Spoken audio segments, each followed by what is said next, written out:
Where were you when I was running for president, Philip? No, I'm just kidding. I was like, I think we were talking to your team. You're right.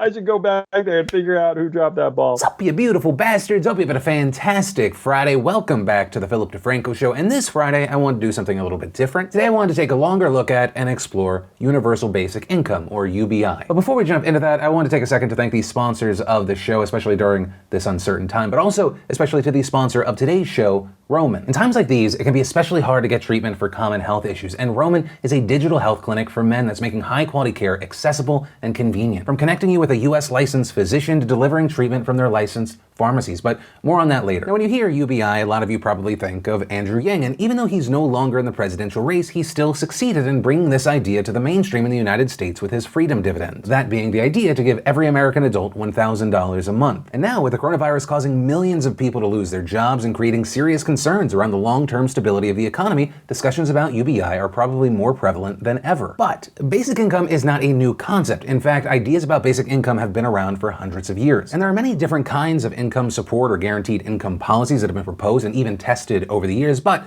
let's focus specifically on UBI for right now. Right, UBI is essentially a fixed amount of money given to people on a regular basis with no strings attached, and while experts don't agree on an exact definition for UBI, there is a general consensus of two core principles: universality and unconditionality. Universality means that UBI must be open to everyone, although there is some debate whether that means literally everyone, just adult citizens, or if permanent residents would be included as well. And unconditionality means that there can't be any conditions or qualifiers to receive it. Or in other words, UBI can't have strings attached like current welfare programs. People are eligible regardless of income, job status, or other socioeconomic factors. But from there, a lot of other elements of UBI are up for debate, like whether or not payments must be given in cash, how often the payments are made, and how it's paid for. There are also a lot of different arguments both for and against UBI. Now, we won't be able to cover every single possible detail on this topic because that would take literal hours, but just kind of think of this as a starting point. And the next time a pundit or some politician says universal basic income, you'll have a basic understanding of what it means and some of the pros and cons. So, for starters, there are several main arguments for why we should have some kind of basic income, especially in America. And UBI specifically has gained momentum over the last few years for a number of reasons. One big argument is that UBI could be an answer to rising fears and concerns about automation, the idea that many people will eventually lose their jobs to machines, which is a very valid concern in our modern world. According to a study by the McKinsey Global Institute, a think tank specializing in economic research, as many as 1 out of every 3 American workers may risk losing their job because of automation by 2030. That's as many as 166 million American workers. And that's where UBI comes in. The idea here being that people who lose their jobs to automation could use UBI payments to go back to school, start a business, just simply use it as a cushion to survive as they look for work. And this is an argument that's been echoed by high-tech executives like Elon Musk and Mark Zuckerberg. While speaking at the Harvard commencement in 2017, we saw Zuckerberg say, "The greatest successes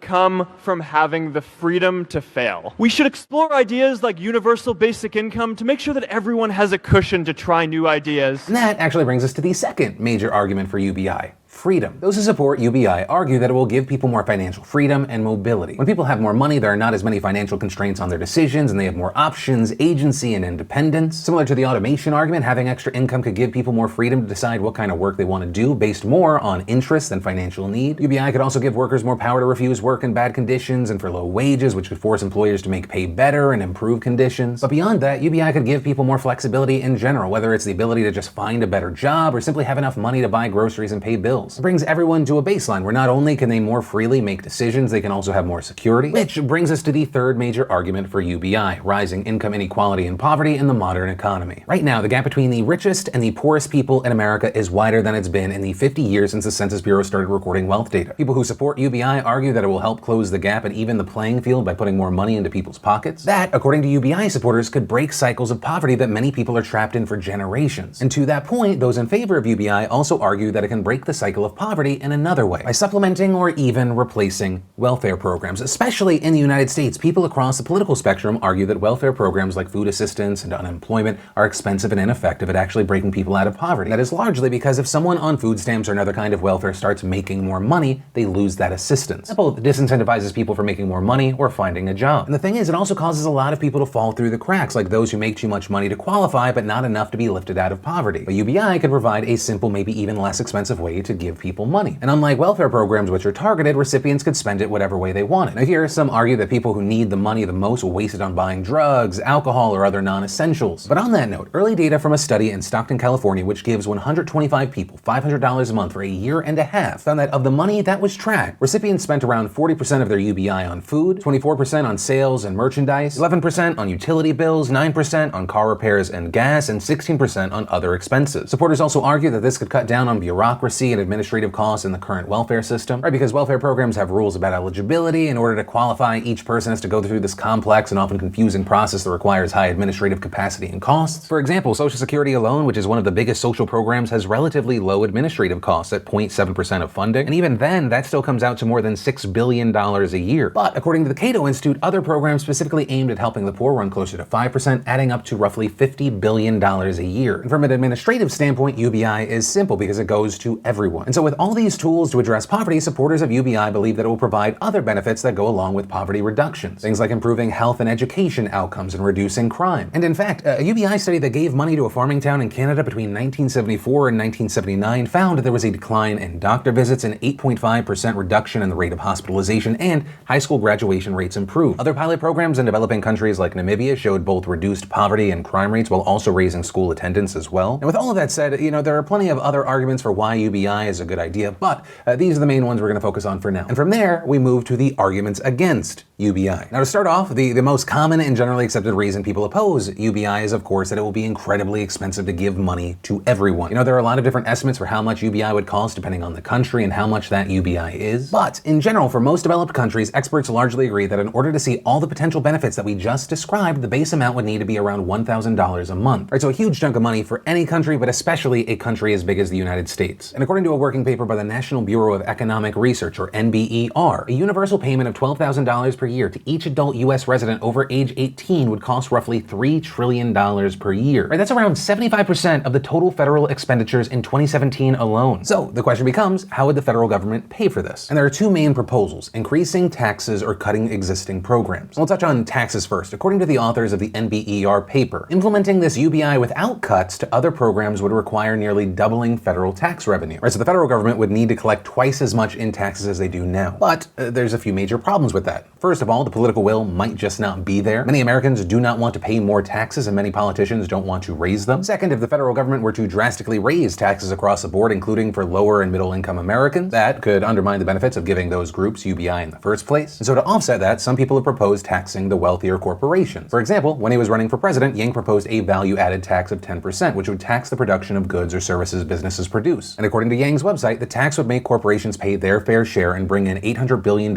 in new revenue. But even if that number is real, it still falls way short of the projected annual cost, which most experts place in the trillions. That's why we also saw Yang say that he would consolidate more welfare programs. But in order to pay for UBI, we would need to massively cut welfare programs, if not replace them altogether, which creates a different set of problems. According to the NBER paper, even if we eliminated all welfare programs, it would only make a dent in the total cost. With the paper going on to say, the kinds of UBIs often discussed would cost nearly double current total spending on the big three programs: Social Security, Medicare, and Medicaid. Moreover, each of these programs would likely be necessary even if a UBI were in place, as each addresses needs that would not be well served by a uniform cash transfer. Right, so the argument is we would still need some programs in place. And what's more, some people would be better off from the current welfare they receive now than from the UBI. Right, if you're a single parent and your kids are under 18, you only get $12,000 a year from UBI, but under the current welfare system, you could get a lot more. According to a study by the Bureau of Labor Statistics in 2014, single-parent families with children under the age of 18 got over $14,000 a year on average just from Social Security, public assistance, and food stamps. And that is massively significant because according to that same study, nearly half of the families that received welfare assistance were headed by a single parent. According to a report by the Center on Budget and Policy Priorities, cutting welfare programs could hurt those who need the help the most while benefiting those who don't. Writing, if you take the dollars targeted on people in the bottom fifth or 2/5 of the population and convert them to universal payments to people all the way up the income scale, you're redistributing income upward. That would increase poverty and inequality rather than reduce them. Right? Because basically, current programs are targeted for the poorest and most at-risk Americans, but UBI would be for everyone. Other common arguments against UBI are that it would disincentivize people to work, right? Instead of using that money to find a better job or go back to school, some people would just work less, or in some cases not at all. For example, in one of the most well-known UBI pilot programs, Finland gave 2,000 random unemployed citizens a check of 560 euros, about $635 every month for 2 years. But according to the preliminary results from that program, the money didn't actually help them get jobs, though it did make them happier. There are also concerns that UBI may cause inflation because everyone would be getting this additional $12,000 a year, which means they would be spending more money. Right? And the thinking is when everyone has more money and retailers and landlords know that everyone has more money, what's to stop them from jacking up prices? However, the counter argument to this is that it wouldn't create that much more inflation because major inflation is caused by printing more money and UBI wouldn't require that. And on top of all of that, of course, one of the biggest arguments against UBI in the United States is that it is simply not politically viable in the current political system. But now, with the coronavirus pandemic upending the lives of Americans, we're finally getting UBI. Just kidding, we're not. That's not what this is. Or the $2 trillion stimulus, the $1,200, that is a one-time payment bailout sort of situation. Right? Under that bill, every adult who makes under $75,000 a year will get a check for $1,200 and an additional $500 for each child. The amount is also phased out for people who make between $75,000 and $99,000, and those who make over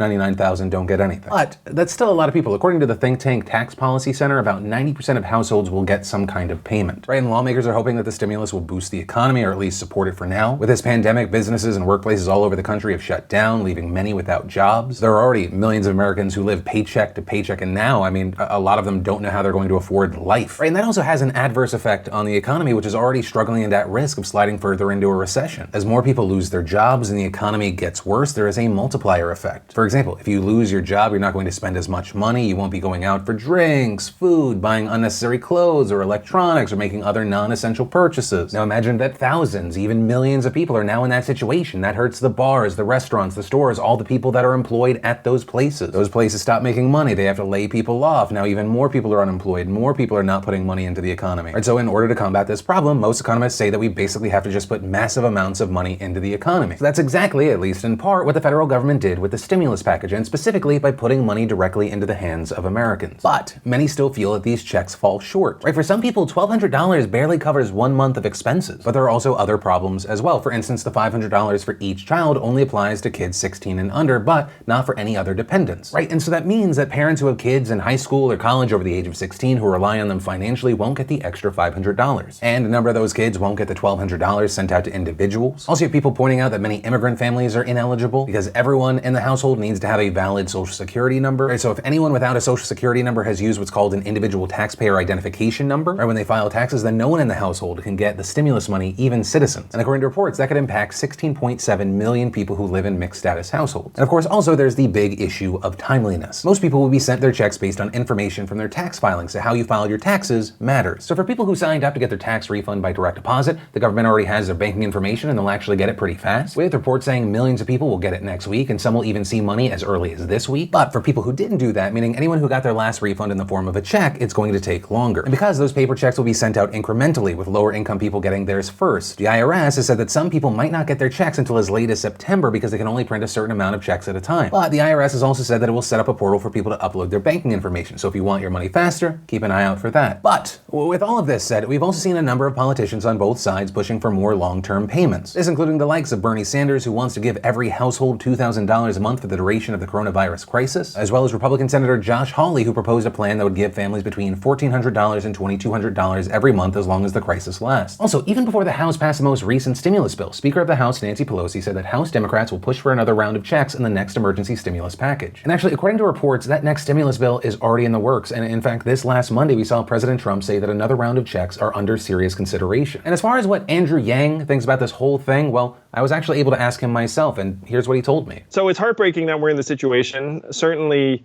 I'm excited that we're at least partially adopting universal basic income to put money into people's hands immediately. I will say it's disappointing that a relatively small proportion of the $2.2 trillion is going directly into our hands. I think it's like 250 billion or so.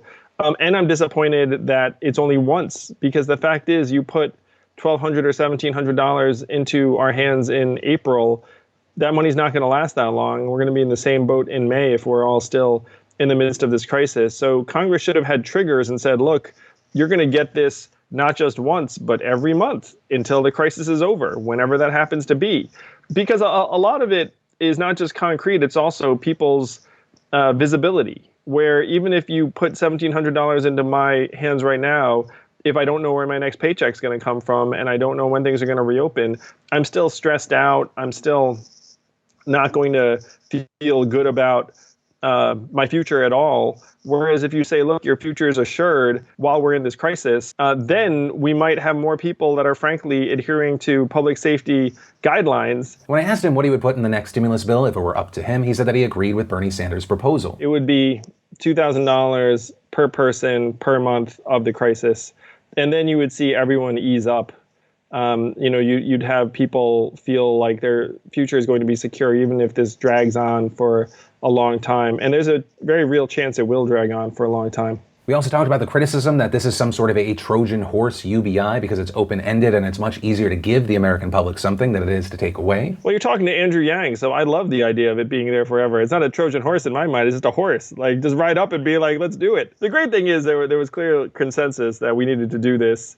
And so from their perspective, it's like, well, we're doing this because the house is on fire and no one can feed themselves. And then when you can all feed yourself again, then we'll stop doing it. And finally, I asked Yang if he thought there's enough political will in Congress to give Americans an actual UBI. And he told me that he thinks that there is. With him noting that when he ran for president, initially people thought that this idea was impossible. But now just 2 months after he dropped out, this conversation is now at the forefront of how this country can move on, with Yang adding. And then there's also this recognition that's like, wow, we can do that.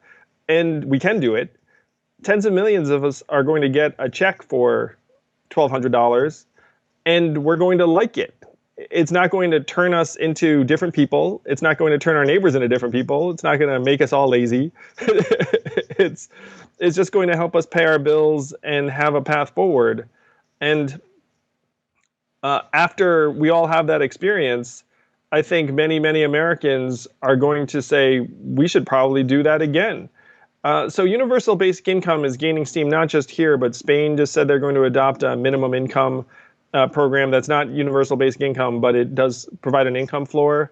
And other legislatures are looking at it because it's the right thing to do in a circumstance where millions of people aren't going to be able to provide for themselves in any other way. And so with all of this, it'll be really interesting to see if and when this idea takes off and how it could shape not only discussions, but real policies domestically and internationally moving forward. But with everything we've said, the arguments for and against, and now we're at the point of the video where I want to pass the question off to you. What are your thoughts on UBI? Are you for or against it? Has this coronavirus pandemic changed your opinion on it at all? Why? Why not? Any and all thoughts I'd love to see in those comments down below. And last thing, once again, a big thank you to the sponsor of this video, Roman. As I mentioned at the top of this video, Roman is a digital health clinic for men providing personalized treatment from licensed physicians and pharmacies all online. If you're dealing with conditions like allergies, heart health, or more sensitive topics like erectile dysfunction, you want treatment ASAP. And that's why our friends at Roman have spent years building a digital platform that can connect you with a doctor licensed in your state, all from the comfort of home. You just grab a phone or computer, complete a free online visit, and you'll hear back from a US licensed physician within 24 hours. And if a doctor decides that treatment is right for you, Roman's Pharmacy can ship your medication to you with free 2-day shipping. You also get free unlimited follow-ups with your doctor anytime you have questions or want to adjust your treatment plan. And fantastically, with Roman, there are no commitments and you can cancel anytime. So if you're dealing with common men's health conditions, go to getroman.com/Phil right now for a free online visit and free 2-day shipping. But ultimately, we're now at the end of the video. And hey, if you like this video, you like diving into the news and newsy type things every day with me, hit that like button. Also, if you want to continue